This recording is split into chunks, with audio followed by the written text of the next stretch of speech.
What's good, y'all? It's Classic MMA. Today I'll be doing my full card matchmaking after yesterday's fight night, which was pretty fire, not gonna lie. I mean, my boy Izzy got fried. Legit fried. Oh, bro. It's okay. I have plans for him. Since he doesn't want to retire, I have an idea for him. But we'll get there. So I think we should just jump into this, starting with Joe Pyfer, big KO win over Adesanya.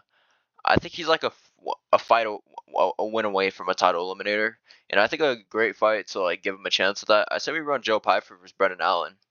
So I know Brendan Allen's booked, but he's gonna fight Edmund Shabazian in a month. He's probably gonna sub Shabazian in like 3 rounds. If I'm guessing, he's probably gonna sub Shabazian in 3 rounds. I mean, Shabazian I think would do good early in that fight, but then after that, because that's only like a few weeks away from when Brendan Allen fights, then like 4 months, 5 months, they could fight for like a fight night main event. Like I would be down to watch Joe Pyfer and Brendan Allen scrap for 5 rounds. I'm down for that. Now, who I'd lean to win this fight? I think Brendan Allen would low key be able to grapple check Pyfer, but I think he could grapple check Pyfer. I'm being honest, but stall him against the cage, wear him out cardio wise, and then just kind of control him for 5 rounds. But I think this would be a really good fight. I think we need to run Pyfer versus Brendan Allen, and whoever wins this, I think should get a title eliminator. So I say run this fight. Then for Israel Adesanya, man, you got absolutely folded, man. Where are the times when is he? I mean, he looked good for the first. He was winning the fight so clearly, landing a knee, rock Joe Pyfer. Like he actually looked good until he just started brawling like an idiot. So a fight that he might be able to win. I don't even know if he wins this, but he could win. I say we just run Izzy versus Paulo Costa too. So Paulo Costa's booked to fight in 2 weeks from now. He's gonna fight Azamat Murzakanov. He's gonna get chinned. Like his soul is gonna leave his body. He's gonna fight Azamat Murzakanov, borderline get murdered in there. Like it's not gonna be pretty. After he gets chinned by Murzakanov, he's probably gonna take a year off. Izzy's probably gonna take a year off too because he just got brutally finished. So, in a year from now, both these guys, kind of washed. They can fight each other. So, and this will probably be like a fight night main event in the UFC. So, Paulo Costa, Izzy too, make this fight. I think that's it. Then for our co-main event, I'm not dying to make matchmaking for WMMA, but Alexa Grasso borderline killed Macy Barber in there. Landed a nasty hook cross combo that just put her out cold. And I mean for Grasso, I mean it's WMMA, you get a finish, you get a title eliminator if you're in the top 5. And I think a good fight that would make sense for like the co-main of like a really mid-fight night. I think we just run Alexa Grasso versus Manon Fiorot. It's not very hard to think of this. Manon Fiorot just finished Jasmine Jusita in a round. Now Alexa Grasso just finished Macy Barber in a round. Run this as like a fight night co-main event. I swear, UFC, if I see this as a UFC, if I hear Dana announce this as a main event, I might quit watching the sport if I have to watch this for 5 rounds. But make this like the co-main of like a trash. Like I know there's probably be a Noche UFC card this year. Like just have this be the co-main of that. Let's be for real. I'm fine with that. I'll live. Then for Macy Barber, she gonna need a bounce back fight, that's for sure. And I think a decent fight for her would be Rose Namajunas. Rose Namajunas, not really hurting anyone these days. Doesn't do much damage. And about a year from now, Rose is she's kind of win-loss, chilling around the top 5 of whatever, what is this, flyweight, I think? I don't know my divisions. I'm WMA, so I say just run Macy Barber versus Rose Namajunas. This makes sense. Anyways, feature fight of the card, we had Lurion Douglas just pull up in there and look like Prime Elite Topuria. I mean, this dude just walks in there, slimes out Julian Erosa, makes the man beg for mercy. I mean, that dude looked tough. That's all I gotta say. And for Lurion Douglas, I think he deserves a big fight at featherweight. I think we should fast track this guy. I'm not saying give him a ranked opponent, but I think a good guy for him. I think we should run Lurion Douglas versus Giga Chikadze. Giga coming off his first ever TKO loss against Kevin Vallejos, who is, just the other mini Topuria. Well, this is Brazilian Topuria. You can get chinned by mini Topuria, then you can get chinned by Brazilian Topuria. So I would say book this fight. Honestly, this would be pretty cool. Because Giga will probably give Douglas a tough fight. Like he'll land his weird little leg kicks. He'll use his karate style. Like he'll actually probably give Douglas a bit of a hard time. Like he arguably won a round off Vallejos, so I think he would do pretty good, and he just probably get bombed out cold by Douglas because he has nasty pressure boxing. But I think it's a good fight to make. Make this like a featured fight of like an Apex fight night or something. So then for Julian Erosa, man, got absolutely slimed out. Has like 8 KO losses now. Times are tough. Times are really tough. So I think a good fight for Julian Erosa at this point of his career would probably be like, I think he should run a. I think he run Julian Erosa versus Gabriel Santos. Gabriel Santos hasn't fought in like a year. He just was sub Jack Jenkins last year. Hasn't fought since then. I think he needs to. I think a good comeback fight for him would be against Julian Erosa. Like I think he would probably just smoke Erosa, if I'm being honest. But Erosa could also like fluke a sub or something if Gabriel Santos decides to go in with like a heavy grappling approach. So I say run Julian Erosa versus Gabriel Santos. This would be a fun fight. Then next up, and the next fight I wanted to book for Yusri Belgori. I mean, this guy just looked like a world beater. Like this guy was crazy in there against Monsieur Abdulmalik. Put the worst beating I ever seen in my life, man. I mean, TKO is an undefeated prospect, makes him look like absolute garbage. Like, and I think we need to fast track this guy. I think he needs to get a big ranked opponent now. Like he has that Alex Pereira, training. Like he has that industry plant. Like, come on, bro. Just run Belgori versus Cannonier. Like Cannonier is gonna like top 10, right around that number 10 to 11 spot at middleweight right now. Like I think we need to run Yusri Belgori versus Jared Cannonier. Like I think this fight would be absolutely sick, man. Like Cannonier would probably give Belgori a tough fight. Like he'd probably, hold him on the fence a little bit.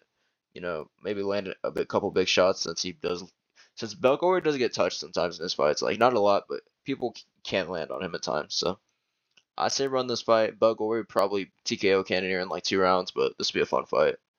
Honestly, I'm not saying make this like a fight night main event, but I know this would be a cool Apex fight. Like if this got announced as an Apex fight night main event, I could live with this. But ideally, this would be a co-main of like a decent fight night. So run this. Then for Monsieur Abdulmalik, gonna need a bounce back fight. I say just run Monsieur Abdulmalik versus Andre Petroski. Andre Petroski's like one of the most chinny guys at middleweight. Genuinely, like this guy's chin is genuinely made of sand. Like, I mean, this guy got KO'd by like that. Jacob Malkoon's the heir of Jacob Malkoon's knee slightly hitting his forehead. So for Monsieur Abdulmalik, he's still pretty good, I think. I mean, I think Belgori's arguably championship material 85, so I don't rate that loss too badly. So I say run Monsieur Abdulmalik versus Andre Petroski. I think this makes sense. Next up, for Terrence McKinney, hold up, my bad, for Terrence McKinney, gets this nasty knockout win over Kyle Nelson, lands a head kick that barely even grazes him, drops him, finishes him with ground and pound in like 20 seconds, just classic Terrence McKinney stuff. Like I think Terrence McKinney. I think we should just build the name back up a little bit. I think we should just chill, give him some easy fights. Then we put him against a big unranked lightweight that he can get chinned by. But for now, I think a fun fight for him though. This would be a fight that I would be so hyped for. Like I know this fight would be sick. Run Terrence McKinney versus Nicholas Mota. Just inject this in my veins, bro. Like tell me you don't want to see Terrence McKinney and Nicholas Mota scrapping it out. Because Nicholas Mota is that kind of dude too who will just scrap with you and try to knock you out in round 2. Like I would be so down to just see. This is like This is like a movable force versus unstoppable object, bro. Like come on, bro. We need to run Terrence McKinney versus Nicholas Mota already. Come on, bro. This is the fights make. Then for what's his name, Kyle Nelson. I guess just run him versus Blagioki. Honestly, Blagioki coming off 2 TKO losses, got finished by Mason Jones after dropping him early. Then got finished against Manuel Souza. Dropped him like in the second round, but I think it got colded. And he's like one fight away from getting cut. Nelson coming off that pretty bad KO loss to McKinney. I say just run this fight. I think either whoever loses this fight, you could borderline consider just cutting from the UFC. Like, this would be a fun unranked lightweight matchup though. I'd probably lean Oki, but I think this would be fun. Then next up for what's this guy's name? Tofik Musayev. Had the win over Ignacio Bahamondes, as we call that. Had to grab the fence when he was basically finished. Had to headbutt him. Like that was just a performance of all time, Mr. Musayev. So I'm gonna reward you since I know your grappling ain't too good. I know your grappling really ain't that good at all. So I'm gonna reward you, Grant Dawson. Grant Dawson's gonna need a bounce back fight. Just got chinned brutally by Manuel Torres. I think we run Tofik Musayev versus Grant Dawson. Tofik can probably get taken down, subbed, or just smudged for 3 rounds. get Grant Dawson back in the win column. I'm down for this. I say run Tofik Musayev versus Grant Dawson. Then for Ignacio Bahamondes, looked good in the loss, dropped Musayev, nearly finished him, but then just kind of crumbled after that. Nearly got probably lost 10 years of his life. For some reason, was just jumping subs from bottom instead of actually trying to get up. Like, this dude took a 1 BJJ class and thinks he's Charles Oliveira, but for Bahamondes, I think a fun fight for him. I think we run him Bahamondes versus Tom Nolan. Tom Nolan's, 4-1 in the UFC on a 4-fight win streak, coming off that sub win over Tom Nolan. Or not. Yo, Tom Nolan's coming off a sub win over Tom Nolan. Like, shut up, bro. Alright, Tom Nolan's coming off that sub win over Charlie Campbell. He's on a decent 4-fight win streak. What was he have? 4-fight win streak, 2 finishes. Hasn't looked pretty solid in all those fights too. Pretty nasty power. Bahamondes coming off a loss, gonna need to step down. I think this would be a good fight for Tom Nolan because he needs to step up.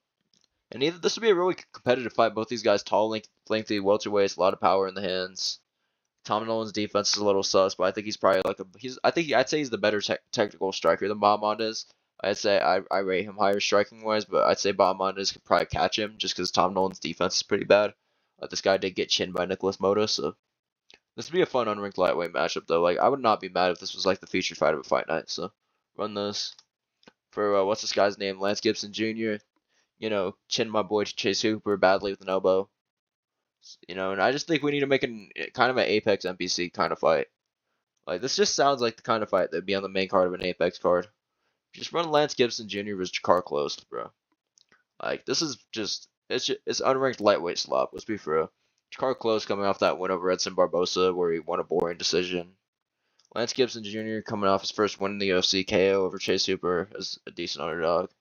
This would be a fun one. Run this as this is gonna be boring, but it's gonna be boring as dirt, but put this on the main card of like a Apex fight night. For my boy Chase Hooper, I have an idea, bro. This is the only way we're saving our career at this point, bro. There is only one way. I genuinely think Chase Hooper's gonna have to move down to 45. Like, he's gonna have to cut back down to 45. So maybe he'll have like some strength or something, so he can actually take people down. Then he needs to fight Calvin Kattar. Calvin Kattar is the only dude that might actually not be able to chin Chase Hooper.